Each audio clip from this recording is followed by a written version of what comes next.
സംഘർഷങ്ങൾ നിലനിൽക്കുന്ന സാഹചര്യത്തിൽ ബംഗ്ലാദേശുമായുള്ള ബന്ധം മെച്ചപ്പെടുത്തുകയാണ് പാകിസ്ഥാൻ. വാണിജ്യ ബന്ധത്തിന് പുറമെ പ്രതിരോധം, രഹസ്യാന്വേഷണം തുടങ്ങിയ മേഖലകളിലും സഹകരണം ശക്തിപ്പെടുത്താനാണ് ഇരു രാജ്യങ്ങളും തയ്യാറെടുക്കുന്നത്.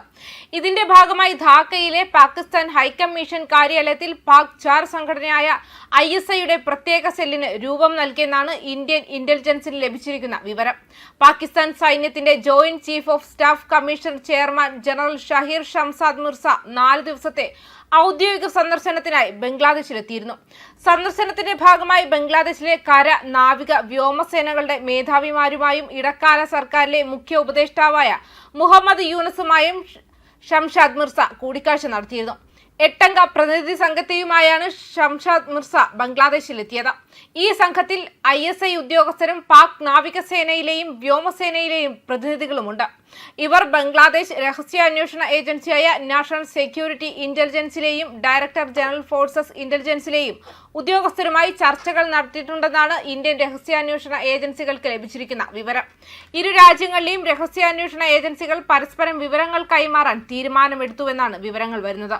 ബംഗാൾ ഉൾക്കടലിലെ ഇന്ത്യയുടെ കിഴക്കൻ തീരത്തെയും വ്യോമമേഖലയെയും നിരീക്ഷിക്കാനുള്ള പാകിസ്ഥാന്റെ തന്ത്രപരമായ നീക്കമാണിതെന്നാണ് വിലയിരുത്തൽ. ഈ ചർച്ചകളുടെ ഭാഗമായാണ് ധാക്കയിലെ പാക് ഹൈക്കമ്മീഷൻ കാര്യാലയത്തിൽ ISI ഉദ്യോഗസ്ഥരെ നിയമിക്കാനുള്ള അംഗീകാരം പാകിസ്ഥാൻ നേടിയെടുത്തത്. ആദ്യഘട്ടമായി ISIയിലെ ഒരു ബ്രിഗേഡിയർ, 2 കേണൽമാർ, 4 മേജർ റാങ്കിലുള്ള ഉദ്യോഗസ്ഥർ, പാക് നാവികസേനയിലെയും വ്യോമസേനയിലെയും ഓരോ ഉദ്യോഗസ്ഥർ, ഇവരുടെ സപ്പോർട്ട് സ്റ്റാഫ് എന്നിവരെയാണ് ധാക്കയിലെ പാക് ഹൈക്കമ്മീഷനിൽ നിയമിക്കുക. ഇതിന് പകരമായി ബംഗ്ലാദേശ് സൈന്യത്തിന്റെ സാങ്കേതിക സഹായം, പരിശീലന ആയുധങ്ങൾ എന്നിവ നൽകും. ഇരു രാജ്യങ്ങളും സംയുക്തമായി നാവിക വ്യോമ അഭ്യാസങ്ങളും സംഘടിപ്പിക്കും. പാകിസ്ഥാനിൽ നിന്ന് JF-17 തണ്ടർ എന്ന യുദ്ധവിമാനങ്ങളും ഫത്ത റോക്കറ്റുകളും ബംഗ്ലാദേശ് വാങ്ങിയേക്കുമെന്നാണ് റിപ്പോർട്ടുകൾ വരുന്നത്. സഹകരണം ശക്തമാക്കാനുള്ള ധാരണാപത്രം ഒപ്പിടാനായി ബംഗ്ലാദേശിൽ നിന്നുള്ള ഉന്നത സൈനിക ഉദ്യോഗസ്ഥരുടെ സംഘം ഉടൻ തന്നെ പാകിസ്ഥാൻ സന്ദർശിച്ചേക്കുമെന്നാണ് വിവരം. ഷെയ്ഖ് ഹസീന സർക്കാരിനെ അട്ടിമറിച്ച പ്രക്ഷോഭത്തിന് പിന്നാലെ ബംഗ്ലാദേശിന്റെ വിദേശ നയത്തിൽ കാര്യമായ വ്യതിചലനമുണ്ടായിട്ടുണ്ട്.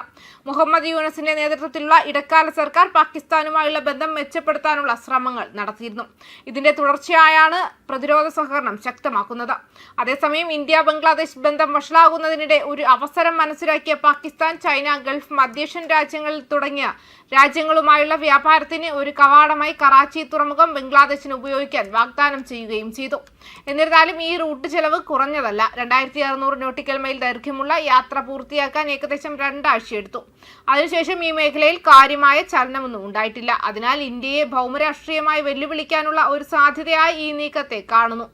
കൂടാതെ ബംഗ്ലാദേശിന്റെ ചണം കയറ്റുമതി വർദ്ധിപ്പിക്കാൻ സഹായിക്കുന്നതിനായി ചണത്തിന്റെയും മറ്റു ചില ഉൽപ്പന്നങ്ങളുടെയും നികുതി കുറയ്ക്കാൻ പാകിസ്ഥാൻ തീരുമാനിച്ചതായി ബംഗ്ലാദേശ് മാധ്യമ റിപ്പോർട്ടുകൾ പറയുന്നു. ഈ വർഷം ആദ്യം ബംഗ്ലാദേശിൽ നിന്നുള്ള ചണം ഇറക്കുമതിയുടെ 2% കസ്റ്റംസ് തീരുവ പാകിസ്ഥാൻ ഇതിനകം തന്നെ ഒഴിവാക്കിയിരുന്നു.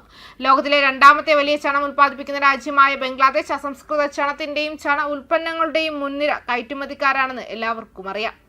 ദക്ഷിണേഷ്യൻ രാഷ്ട്രങ്ങളായ ബംഗ്ലാദേശ് ചണത്തിലും തുണിത്തരത്തിലും ശക്തമായതിനാൽ അവിടെ നിന്ന് ചണ ഉൽപ്പന്നങ്ങൾ ഇറക്കുമതി ചെയ്യാനാണ് പാകിസ്ഥാൻ താൽപര്യപ്പെടുന്നത്. ബംഗ്ലാദേശ് ചണം പോലുള്ള ഉൽപ്പന്നങ്ങൾ കയറ്റുമതി ചെയ്യാൻ ആഗ്രഹിക്കുന്നു. യോഗത്തിന്റെ വിശദാംശങ്ങൾ അറിയാവുന്ന ഒരു ഉദ്യോഗസ്ഥൻ ദി ഫിനാൻഷ്യൽ എക്സ്പ്രസ് ബംഗ്ലാദേശിനോട് പറഞ്ഞു. മറുവശത്ത് ധാക്കയിലേക്കുള്ള ഇന്ത്യയുടെ മാമ്പഴ കയറ്റുമതി കുറയുന്നത് മൂലമുണ്ടാകുന്ന വിടവ് കണക്കിലെടുത്ത് ബംഗ്ലാദേശിലേക്കുള്ള മാമ്പഴ കയറ്റുമതിക്ക് വേഗത്തിലുള്ള വിപണി പ്രവേശനം പാകിസ്ഥാൻ അഭ്യർത്ഥിച്ചു. ഇരു രാജ്യങ്ങളും തമ്മിലുള്ള ഉഭയകക്ഷി വ്യാപാരം എപ്പോഴും കുറവായിരുന്നു. അത് പാകിസ്ഥാനിലേക്ക് ചായ്വുള്ളതായിരുന്നു. 2024-25 സാമ്പത്തിക വർഷത്തിൽ $865 മില്യൺ മൂല്യമുള്ള ഉഭയകക്ഷി വ്യാപാരത്തിൽ പാകിസ്ഥാൻ ഏകദേശം $778 മില്യൺ കയറ്റുമതി ചെയ്തു.